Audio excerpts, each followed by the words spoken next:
So ito mga sangay, magkomento po tayo sa isa pong dating opisyal ng ating pamahalaan na tila baga mayroon pong parinig kay former President Duterte na tila baga kinakabahan na po ang dating Pangulo ng Pilipinas o napaparinig na.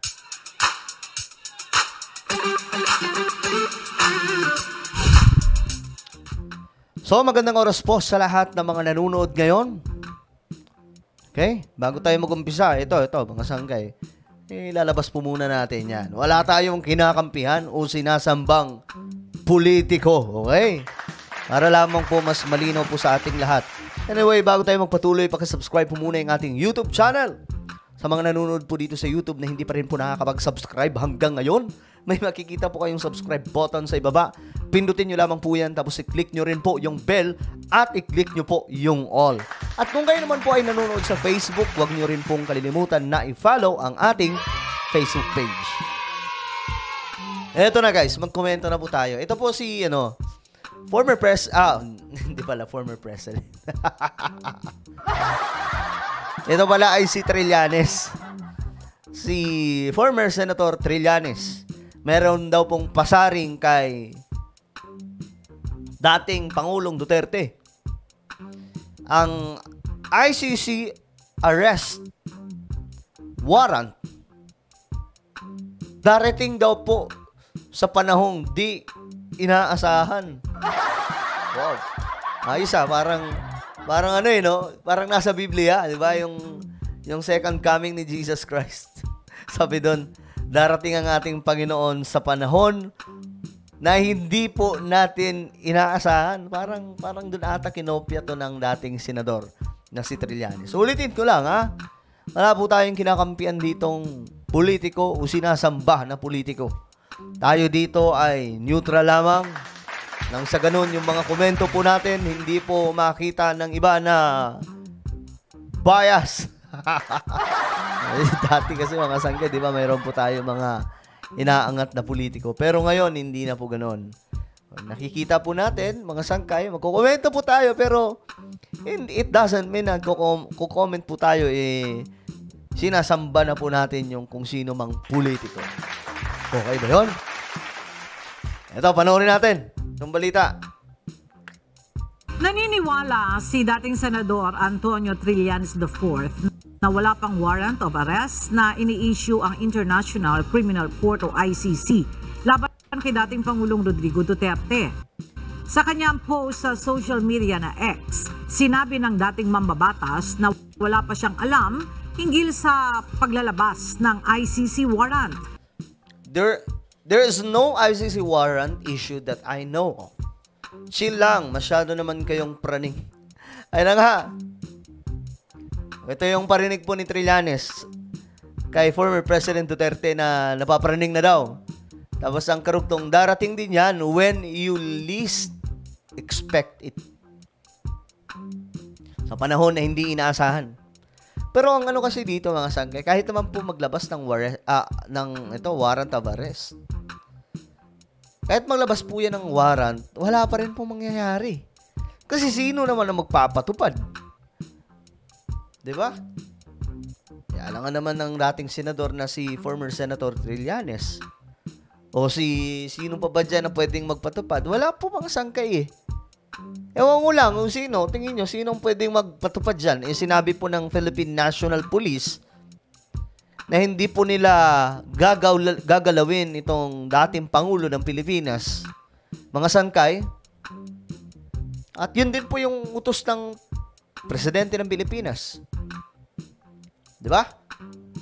So, for me, malabo po talaga yan, mga sangkay. Kahit pasabihin na po natin na maglabas itong ICC kasi sinasabi po talaga na andito na at gumagalaw na po sila, nag-iimbestiga na.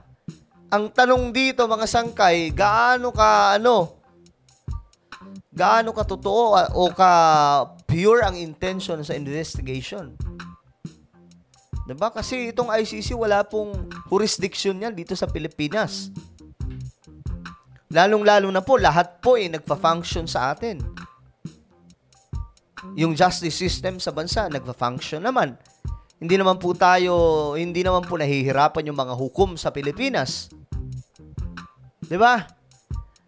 Tapos bigla pong papasok sila. Ito kaya natin sinasabi itong mga sangkay, dilaw man yan o puti o ano pang political color. Ang gusto nating sabihin, sa kahit na sinong politiko sa Pilipinas, wala pong jurisdiction ang ICC sa ating bansa. Kahit pa po si Trillanes yan, wala pong sabihin na po natin si Trillanes may nagawang ganito. Wala po pakialam dito yung ICC. Ang may pakialam po dito, yung batas natin sa ating bansa. Okay? Sila po yung magpapatupad, yung otoridad po natin. Andyan naman, nagpa-function naman lahat, mga sangkay, di ba? Ewan ko sa mga to. Nagpasa rin din ito sa kampo ni dating Pangulong Duterte at sinabing mag-chill lamang at huwag masyadong praning. Nako po. Alam nyo guys, matagal na po yung nagngingit-ngit po talaga nitong si Trillanes, mga sangkay. Matagal na po yan. Okay?